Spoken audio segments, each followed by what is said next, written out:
think we're good. Thanks. AC's good, temperature's good. Appreciate it. All right, let's get going. You good? All right, let's get going. Thank you all for being here. Can everybody hear me clearly? Outstanding. I coached girls soccer for 10 years, so I learned how to project my voice across the field because I wanted to make sure they could hear me across the way. For some odd reason, it was always my daughters that couldn't hear. I don't know. What do you think? Maybe them. Okay, so we're going to go through this real quick, and then I'll open it up for questions, and I'll stay here as long as you want answering your questions. And if you want to ask questions one-on-one afterwards, I'll hang out afterwards. I just want to make sure you get your questions answered. So the last assessment increase we had was 2023. So it's that time again.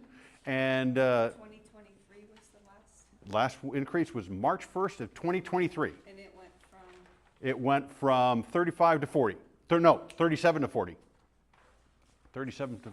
Hey, Jessica, why don't you go ask Clay? We have a couple people that are fanning themselves. Why don't you go ask him to lower the temperature? Okay. Or not too much. Okay. So what we're asking for is $5 for improved and $1 for unimproved. Here are the critical dates for you. Okay. First off, the voting will commence on June 23rd. It will end on August 19th, and if approved, would kick in on March 1st of 2026, which would be exactly 3 years after the date of the last increase. Okay, we can only have increases every 3 years per our governing documents.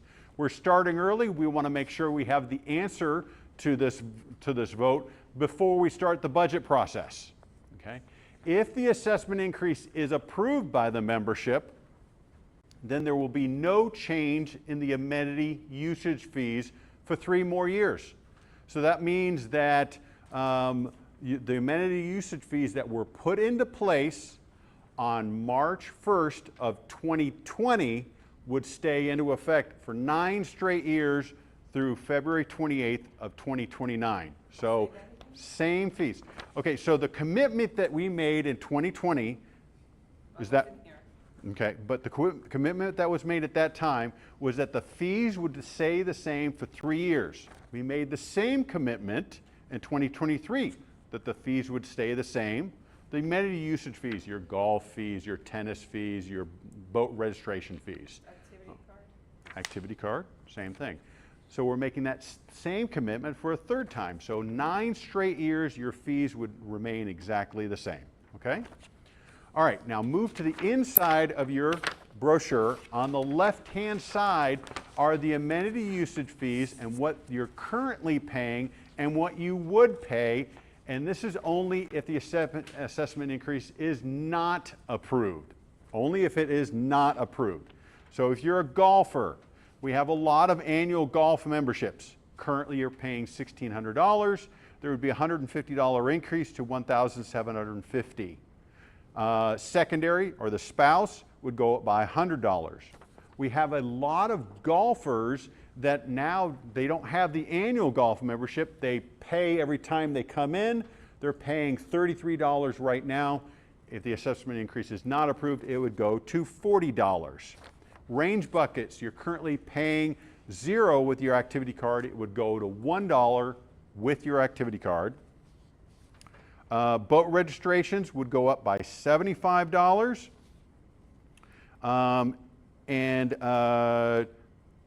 Activity cards would go from $30 to $40. Fitness, pool, beach would go from $0 with your activity card to $1 with your activity card. You go on to the right-hand side, okay? I've given you a couple examples. These are common examples just to make things easy to understand. The first one is actually the most common, is we have an annual golfer. They're going to go up by $150. The secondary or the spouse will go up by $100. Their activity cards will go up by $10 each, a total of $20. So the total increase is $270. And that compares to $60, $5 times 12 months, okay? We also have the boater. They register their boat. That's going to go up by $75. They have a mooring. That's going to go up by $150. They have their activity card. So their increase would be $235. And the last example we gave was for a fitness user. If they're using it 50 times a year and their activity card, it's going to go up by $60. So just trying to give you some simple math situations and how they may, hold on to your question at the end, please, and how they may compare to your particular situation. On the back, bringing up a couple capital projects that we've completed over the last 3 years, just to give you a reminder of the work that we've been doing over the last 3 years. So the first one is Tanning Creek Practice Center, opened up a couple months ago. If you haven't been out there, please visit it. It's outstanding. The gun range, if you haven't been out there, that opened a couple months ago, outstanding. I've heard a couple people tell me it's now one of the best gun ranges in the state.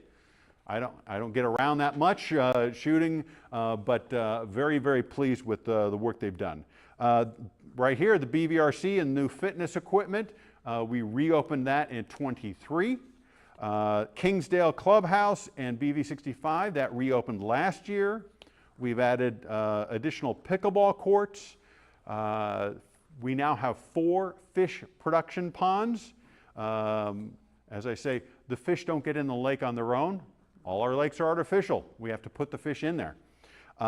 In conjunction with the Trailblazers, we have the Treehouse Playground in the park. That is that playground behind Casey's off the main highway.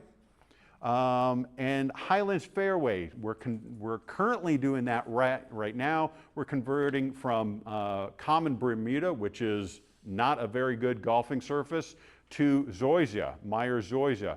And I bring this one up because previously when we did initial work on this, we rented the equipment to do the initial work. And in this case, we've purchased the equipment because we plan on doing additional golf courses in the future. And that additional equipment cost us $70,000. So it was no small investment. So clearly we plan on doing additional work in the future. Now, some of the most common questions that I've received is, why only $1 for unimproved? Why unimproved? Why not $5? I agree 100%. Here's the challenge. Unimproved property owners are most inclined to not vote and not vote yet for any increase. And I've spoken to tons of unimproved property owners. And the conversation goes with something along the line of, with this increase, okay, you paid really good money for your lot. It's an investment to you. You want to make sure the POA is in great financial stand and that it can continue to grow, and that will help your investment. And the reality is, I lost them at the word increase. 86% of unimproved property owners that don't live in Bella Vista, they live out of state, they're investors, and they have this much vested interest in Bella Vista. It doesn't make sense. They should be willing to pay more like all of us, everybody else. Unfortunately, they are not willing to. So we're going for a $1 increase. We didn't have an unimproved lot assessment in 2020. We didn't have one in 2023, and the board made the commitment in 23 that we would try one this time around. So we're going to try it. I'm a little nervous. Like I said, they're most inclined to vote no, and they're most inclined to not even vote at all. And to get to quorum is no easy undertaking. Quorum for this vote and for all these votes, you have to hit 50% of those members that are in good standing. It's about 38,000 of our 39,000 properties that are in Bella Vista. About 38,000 are in good standing, okay? Of those who vote, if you hit quorum, 51% must vote yes for it to pass. Not 50 plus 1, which is most common in parliamentary situations. It's actually 51%. And we know that because the vote that we took in 2016, we got 50.6%. We were actually 32 votes away from passage at that time. So we were that close. So it has to be a full 51%. We got about 54% in 2023, and we got another 54% in 2020. So those are that's the most common question that I get, and I always say, I agree, it should be higher for unimproved, but also we have to be I'm a realist. I got to get it approved. Also, I think it's important to talk about the purpose of the POA. Okay, so let's. Your name? Oh, Who are you? my name is Tom Judson. I'm the Chief Executive Officer. Tom who? Tom Judson, Judson. You're the CEO Yes, of. the Bella Vista POA. If you have a city question, we have the mayor here. I may, I don't know which. There you go. There you go. He's like, no, don't pick on me. I'm just here. Okay, so let's talk about Bella Vista and the purpose behind it. So I always like to point out, so when Bella Vista was created in 1965, they created the declaration or the governing documents, the documents that govern over how we conduct our business. This is a 30-page document, and if you're ever have insomnia, go for this document. It will put you to sleep in a heartbeat. 30-page document. What's interesting is the second paragraph in this document. We are an activity-based community. We are an active community. That's the key. So if you look at all of our amenities, golfers make up about 18%, tennis players 2-3%, boaters, all that. Nothing is in the majority. What is in the majority is about 60 to 70% of our property owners are active in one way or the other. They play golf, they use the gym facilities, they fish, they go hiking, they go biking. In some way, they are active in our community, and that's really important. So let's talk about the purpose behind the POA. So one of the things that we do is we subsidize our amenities, okay?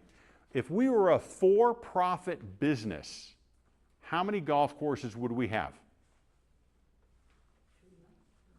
Pretty good guess. I'd go with 2, about 2, but we're not. So a lot of people, they come from a business background and they think profit, okay? Well, if we were a for-profit business, we've established we would only have 2 golf courses. We'd only have 1 fitness facility.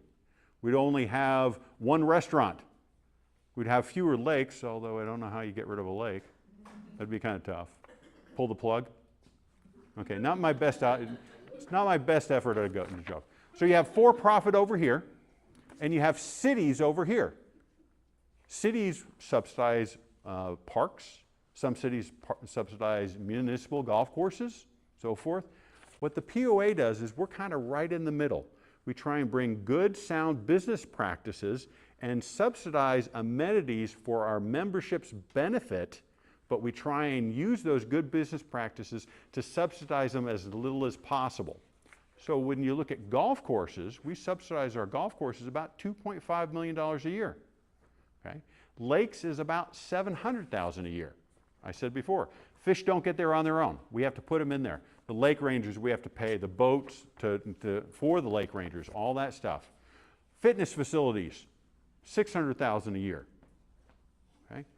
Restaurants, about $300,000 a year. We give everybody a lot of discounts. Pretty much everybody gets 10% off because most of our customers have activity cards. Trails, $90,000 a year. Okay, so we subsidize all those so that we can provide a wealth of amenities to our membership that we wouldn't be able to do otherwise if we were solely a for-profit. Once again, we would only have 2 golf courses, although the ones that we close, we'd probably get sued because we have homes on them. They wouldn't be very happy about that. We'd only have 1 fitness facility. We'd have fewer of everything. So by subsidizing, we are able to offer all this, okay? The other thing that I get asked about is why the increase? Why? Well, that's a pretty straightforward question, okay? Why? Inflation.